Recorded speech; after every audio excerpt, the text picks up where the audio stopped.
Hey,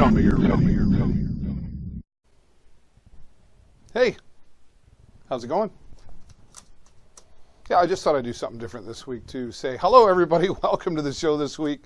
Episode 313. We're going to jump right into it straight away. Let's go to the entertainment scene. Back to the theater once again, but this time it's the Petrolia Community Theatre.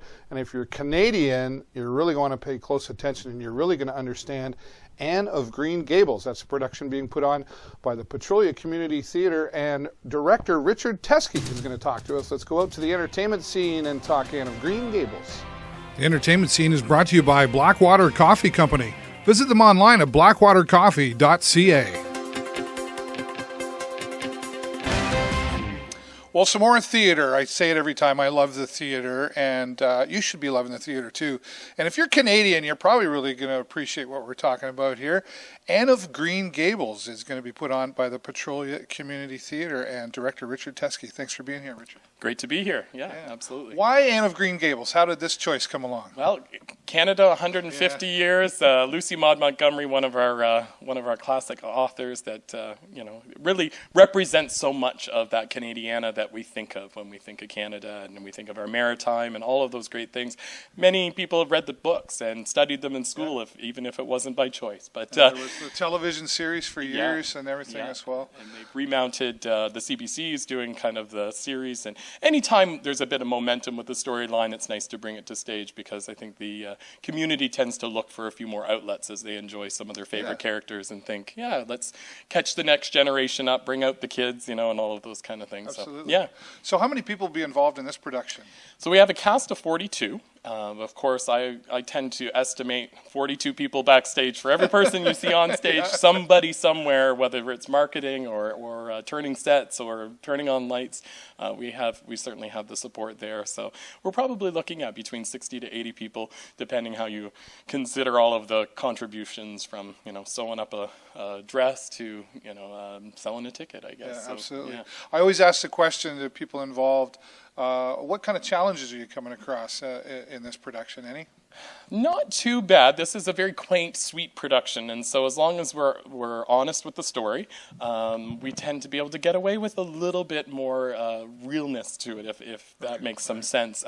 So we don't have tremendous challenges. Working with a story that takes us many different places requires a set that can adapt and change. And so I think the characters are having some challenges figuring out how that's all going to happen. And that's kind of our stage management job. So that's something we continue to try to help to picture. Here we are. You can see this kind of area is just four walls. There's lots of wardrobe here. Yes, for sure. And so it's hard for the actors sometimes to picture what's going to happen and how these big sets are going to turn. But I think we're figuring it out as we go. Yeah, speaking of wardrobe, that had to be a lot of work too for the times it takes place. For the time period, thankfully we have Karen Whiting, who is a just wealth of knowledge when it comes to all the different periods. But this time period actually takes place around the same time that Petrolia became really notable on the map. And because we do a lot of reenactments with Petrolia and the Discovery, and they do different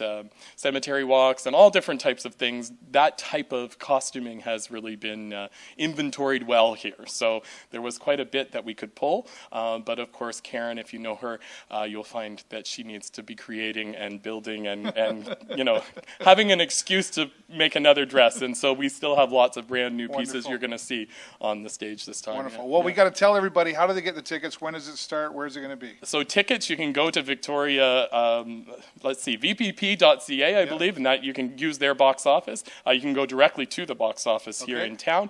The shows begin November 15th, and we're running 6 shows. They're selling very well. It is certainly It'll be popular. It is a very popular show. So, Awesome. Thank you so much. Yeah. You're Appreciate welcome. it. All right, Anne of Green Gables. Why not go? Get your tickets right now. Go to the vpp.ca.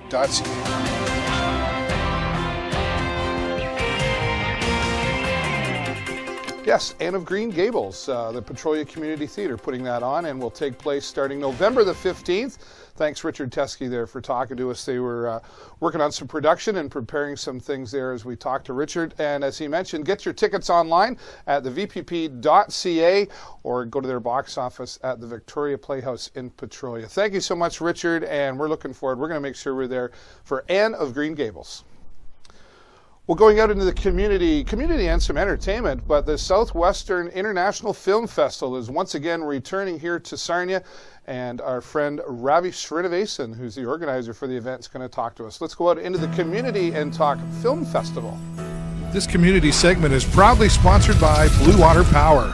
Visit their website online at bluewaterpower.com. When I'm here at the Imperial Theatre, you know there's always something exciting going to be happening, but it's now in its third year. SWIFT is back. What is that all about? Our friend Ravi Srinivasan is going to tell us all about it. Thanks for being here, Ravi. Hey, thanks for having me, Dave. You're welcome. Yeah, this is exciting. I mean, 3 years in a row here at the Imperial Theatre. It's grown every year. Tell everybody what's going on. Yeah, this is our biggest year to date in terms of the films that we're bringing, and especially the music acts that we're bringing this year. So it's a 4-day festival that starts Thursday evening with an opening night reception at Memorable Moments, and our opening night film, Detroit, the latest film from Catherine Bigelow about the race riots. Powerful movie. Yeah, absolutely. It's very intense, very enlightening, and I think a lot of people are going to enjoy it. Yeah, it's certainly, and it's these kind of things that you've been bringing with SWIFT are moving and it seems like a lot of very personal side to the movies that are shown. Yeah, I mean, we're bringing films that don't come to the Cineplex, so they're, entertaining, they have big stars in them, but they're sort of more on the thought-provoking side of storytelling.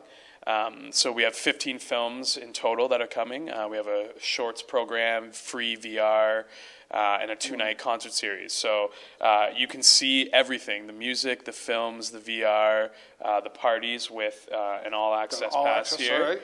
And we also have a VIP pass here, this black one. Okay. And the VIP pass gets you complimentary beverages at the concert. Oh, wow, both okay. nights, yeah. Now, you normally have some groups throughout this, training groups and stuff. Is that happening again this year? Yeah, we have new media workshops happening at the Judith and Norman Alex Art Gallery. We have a documentary workshop. We have an online writing for women workshop. Wow. And we also have a composing music for film workshop. Okay. Well, that's really nice to know because, I think in the beginning, maybe 3 years ago, people might have said, oh, it's a weekend of movies, right? But Right. It's really more than that. There's so much more behind it. You could have went to a lot of different places to do this thing. Right. Why Sarnia? Well, I mean, I grew up in Sarnia. Right. I have a lot of family and friends still here in Sarnia, and I just really wanted to bring an opportunity to my hometown that wasn't around when I was growing up. That was really what started it. And because of my work, what I do in Toronto, I was able to sort of, tap into some of these films and filmmakers and musicians and bring them here to Sarnia. So that was really part of it, just offering something that wasn't around to me when I was growing up. Yep. And it's really more than films. It's a festival, so That's right. It's a continuous all day, all night for 4 days straight. You go from movie to movie, or movie to concert, or movie to VR, then concert, however you want to do it. And there's something for everyone. We have a kids film that we've teamed up with Noelle's Gift. Okay, yeah. This is the second year that we've done that, so we're showing the film Babe, Babe the Pig, and it's free for children under 14.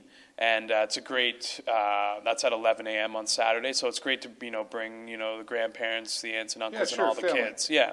Perfect. Well, congratulations on 3 successful years, or coming into the third Right. successful year. Yeah. We know it's going to be fantastic, and we really appreciate you bringing that Yeah. to Sarnia. You want to tell everybody how they get tickets and how they can find out more about SWIFT? Yeah, so for more information on the films and the music, go to swift.ca, SWIFF.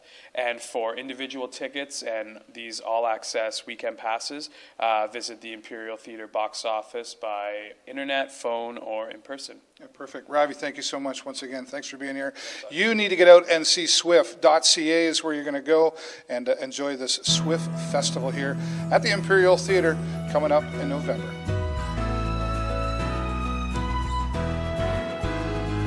Southwestern International Film Festival starts November the 2nd. Ravi Srinivasan talking to us there.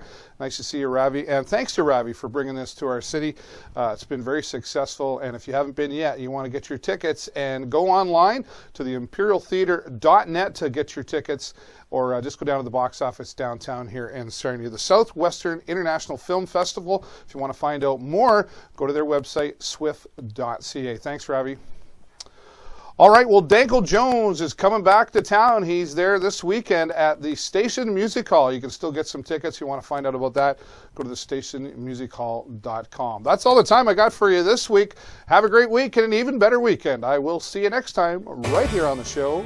Bye-bye for now.